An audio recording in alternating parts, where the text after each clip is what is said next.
Une mère en deuil reste figée d'incrédulité, lorsqu'elle a entendu la voix de son fils quelques jours après sa mort et a décidé de vérifier sa chambre.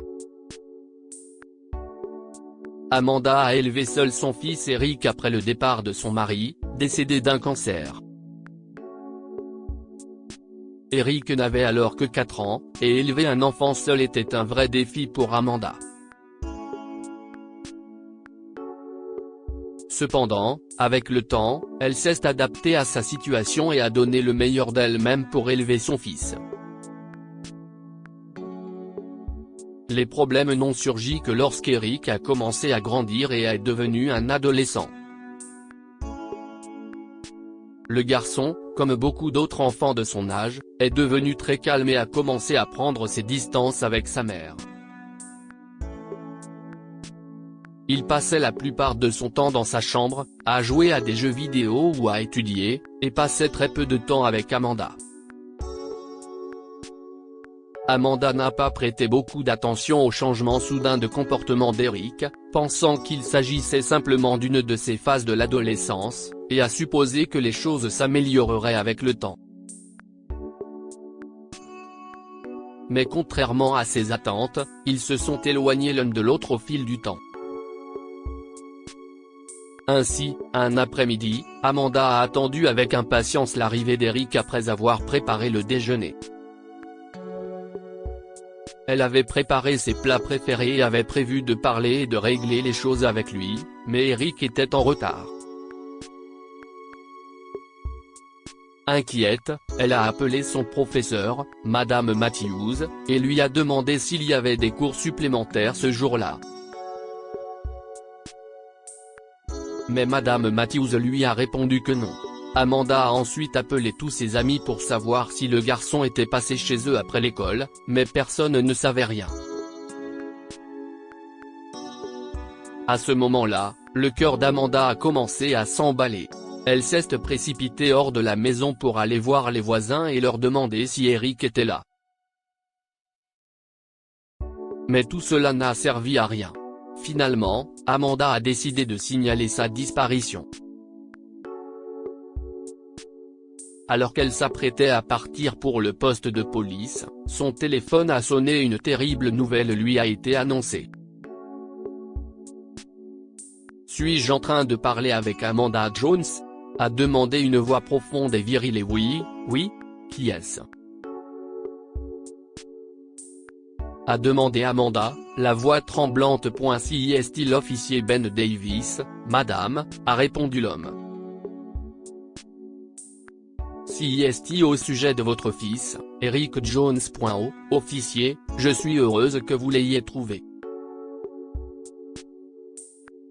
J'étais vraiment inquiète. Je n'arrête pas de le dire à Eric. Mais il ne veut pas. Je suis désolé, madame, l'a interrompu l'officier Davis. J'ai peur de ne pas avoir de bonnes nouvelles. Le corps de votre fils a été découvert dans un lac près de son école. Nous avons découvert une carte d'identité et d'autres objets dans le lac, ce qui nous a conduit à vos coordonnées. Nous vous serions reconnaissants de venir confirmer que le corps du garçon est celui d'Eric dès que possible. Il tentait de sauver un camarade de classe lorsque la glace sous ses pieds s'est soudainement brisée, entraînant sa chute dans le lac et sa noyade. La nouvelle a été un choc pour Amanda. Monsieur l'agent, a-t-elle dit en faisant semblant d'être sévère alors que son cœur s'affaissait, je pense que vous vous trompez. Ça ne peut pas être Eric. Il est juste en retard aujourd'hui. Il n'a jamais. Nous comprenons que c'est difficile pour vous, madame, mais vous devez rester forte. Allô ? Madame, vous m'entendez ? A demandé l'officier Davis à plusieurs reprises, mais il n'y avait pas de réponse, et l'appel a été coupé. Inquiet pour la mère célibataire, l'agent Davis a envoyé une équipe au domicile d'Amanda, où ils ont trouvé la femme inconsciente.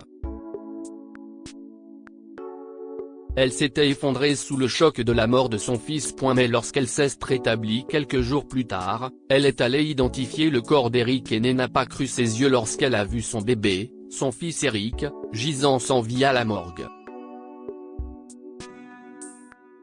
Chérie. Réveille-toi, a-t-elle sangloté au sol.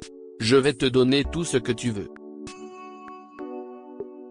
Je ne te gronderai plus jamais. Amanda a continué à pleurer pendant plusieurs heures ce jour-là ainsi que le suivant, lorsque son petit garçon a été déposé dans un cercueil et enterré sous un monticule de terre fraîche. J'ai été une mauvaise mère, et si est pour cela que Dieu l'a pris, a-t-elle pensé en voyant le coucher du soleil et l'obscurité prendre le dessus. Elle s'est lentement relevée du sol et s'est rendue chez elle, où elle s'est endormie en sanglotant dans le salon. Mais le lendemain, vers 9 h du matin, elle a été réveillée en sursaut par un bruit provenant de la chambre d'Eric. Elle avait l'impression qu'Eric l'appelait. Le simple fait d'y penser lui faisait monter les larmes aux yeux.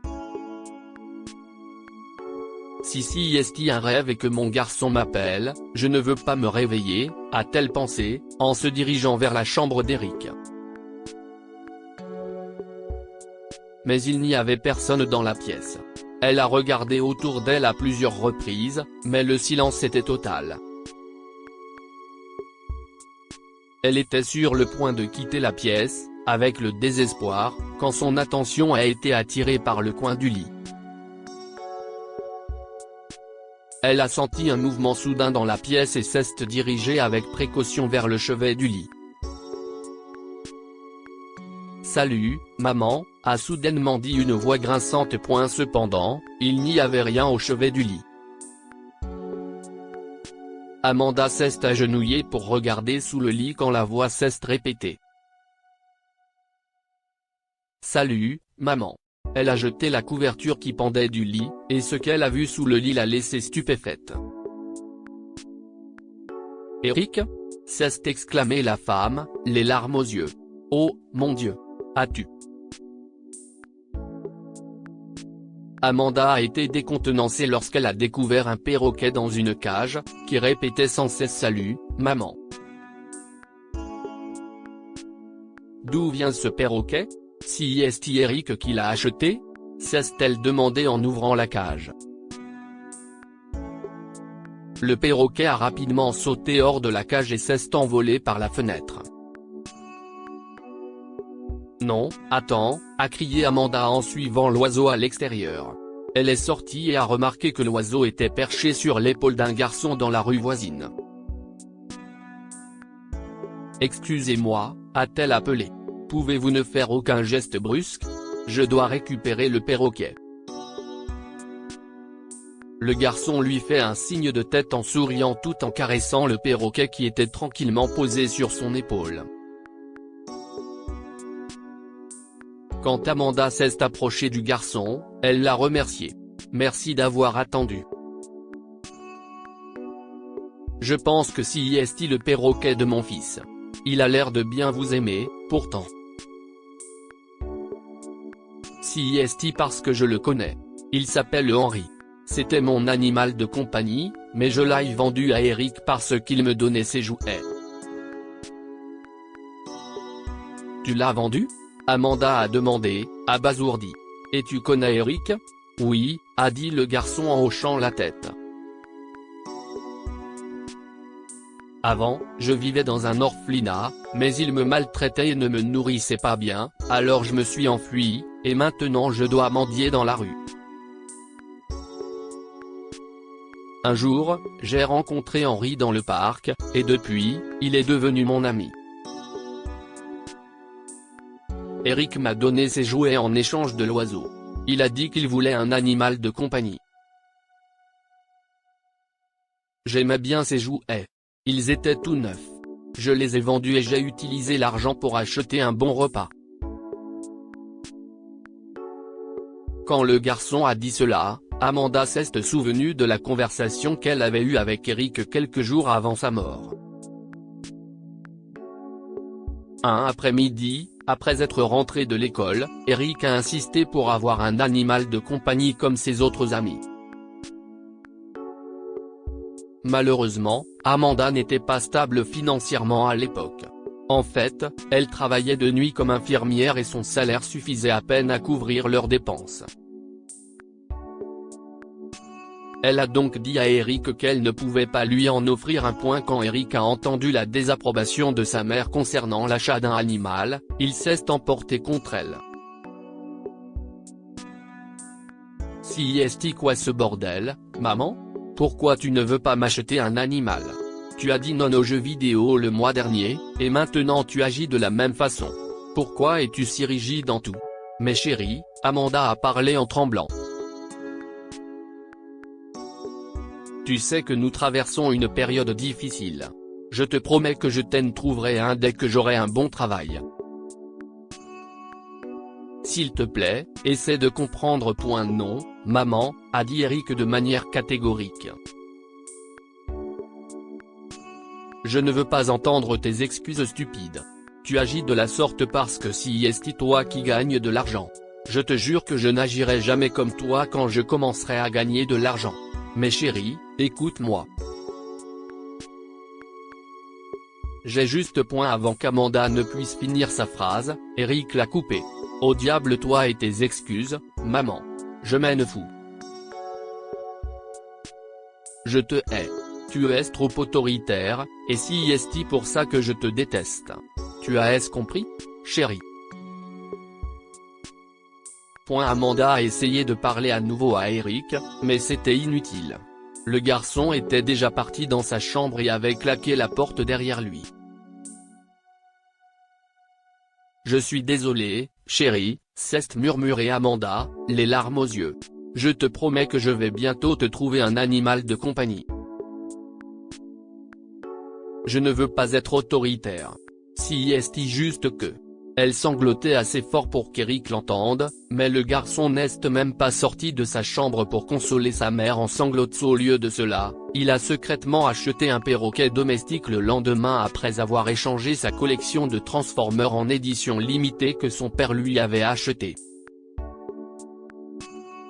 Amanda ne savait pas que son fils avait un animal de compagnie parce que le garçon avait interdit à sa mère d'entrer dans sa chambre sans sa permission. Elle avait également peur de trop s'immiscer dans la vie d'Eric, car elle craignait déjà de se brouiller avec son fils, comme cela avait été le cas. Par conséquent, elle évitait de faire quoi que ce soit qui puisse déplaire à Eric. Mais qui aurait cru que le destin leur réservait quelque chose de pire encore? Oh là là, Amanda s'est couvert la bouche sous le choc lorsque le garçon a raconté toute l'histoire. C'est donc comme ça qu'Eric a eu le perroquet. Au fait, tu n'as personne chez qui retourner? Où est-ce que tu dors? Ça dépend, a répondu le garçon, un léger sourire sur le visage. Parfois je dors dans le parc, et d'autres fois, je dors sous un pont. Amanda se sentait vraiment mal pour le garçon après avoir entendu son histoire. Quel est ton nom, mon garçon? Je m'appelle Christopher, mais vous pouvez m'appeler Chris, a-t-il dit. Écoute, Chris, fais attention à ce que je dis. Tu ne vas plus mendier dans les rues, d'accord? Nous devons informer la police de ton orphelinat pour qu'ils ne maltraitent pas d'autres enfants. On peut faire ça? Oui, Chris, a répondu Amanda en souriant. Mais avant cela, tu dois te laver et manger quelque chose, d'accord? Le garçon lui a fait un signe de tête et l'a accompagné chez elle. Plus tard, Amanda a appelé les autorités et les a informés de ce que Chris lui avait dit sur l'orphelinat. La police informa les services sociaux de la situation et ils ont emmené le garçon peu de temps après. Mais Chris commençait à manquer au cœur d'Amanda autant qu'Eric lui manquait. Parfois, lorsqu'elle donnait à manger au perroquet, elle avait l'impression qu'Eric était toujours là, à lui sourire. Et l'instant d'après, elle pensait au sourire de Chris et au garçon joyeux qu'il était. Après réflexion, Amanda a donc décidé d'adopter Chris. La procédure d'adoption a pris du temps, mais 2 mois plus tard, Chris avait un nouveau foyer et une mère aimante, tandis qu'une mère en deuil avait maintenant un fils adorable. Amanda sentait encore parfois la présence d'Eric autour d'elle. Peut-être était-il lui aussi soulagé que Chris ait trouvé un foyer, a pensé Amanda. Cependant, elle pleurait toujours le fait de n'avoir jamais pu régler les choses avec Eric. Que pouvons-nous apprendre de cette histoire? Tous les héros ne portent pas de cape. L'adoption de Chris par Amanda démontre qu'il existe encore des personnes parmi nous qui se soucient des autres et les aident sans rien attendre en retour, apparaissant ainsi comme un héros dans leur vie et les sauvant. Faire amende honorable avant qu'il ne soit trop tard. Amanda ne parviendra jamais à mettre les choses au clair avec Eric, et s'il y est quelque chose qu'elle regrette encore. Lire aussi, aux funérailles de son mari, une veuve entend quelqu'un qu'elle ne connaît pas dire tout se passe comme prévu. Cette histoire est inspirée par l'histoire d'un de nos lecteurs et écrite par un rédacteur professionnel. Toute ressemblance avec de véritables noms ou lieux est une pure coïncidence. Toutes les images sont utilisées uniquement à des fins d'illustration. Partagez votre histoire avec nous. Elle changera peut-être la vie de quelqu'un. Si vous souhaitez partager votre histoire, envoyez-nous un mail à info@amomama.com. N'oubliez pas de vous abonner à Amomama sur Google News.